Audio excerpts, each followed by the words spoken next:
On a ma campagne comme Miwana. Le 27 juin. Ezali en défaveur du Congo. Pour la nini na lobi boye. Mais bateau avec la FDLR. Les forces de libération. Il y a Rwanda. Bazali ba Hutu. Ba Yakiao. Mais si vous avez le biso ba Congolais. Pour neutraliser Bango. Est-ce que biso ba to créer qui ba FDLR? Est-ce que biso ba Congolais ba to tina qui ba FDLR ba kota na mboka na biso? Mais si kuyo Bango bato yo ba créer qui ba sala qui était FDLR ezala. Pour na nini ba lobite que d'accord que Rwanda Kagame yé na gouvernement na yé Basololana ba FDLR. C'est ça qu'on devait voir dans ces rapports-là, dans cet accord. Pour basili sa ma kelele na bango, basili sa ma tata na bango, basala cadre, il y a discussion entre le gouvernement rwandais et les FDLR.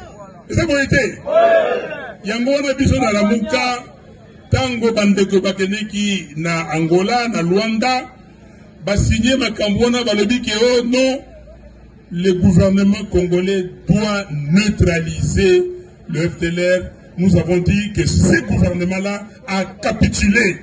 Tomoni ndenge ba Hutu ba Koti Awa, ba bengani bango na armée patriotique rwandaise. Maintenant, il y a une armée wana. Tomoni ndenge Kagame ego konzamboka na biso awa. Asui moto na ye babengi James Kabarebe atiye chef d'état-major. Monsieur Kabarebe, c'est le seul homme au monde à avoir été à la fois chef d'état-major à Mboka Mibale, na Congo et na Rwanda. Est-ce que ça va ka? Bon, bino boyeni makambo wana.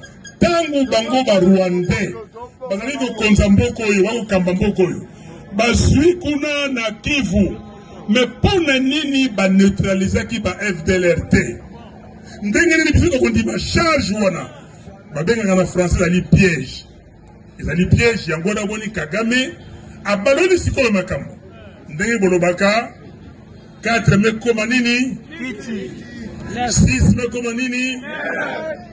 Donc, Kagame sikoyo asali lokola ke biso mutu to sala ki ba FDLR, biso mutu zai ko attaquer bango, yango na libengi ho les forces de défense. Bande ko nangai. Bande ko nangai. Ata kutu bakangi elamba ya mwindu na elongi. Tokona bien bakamona?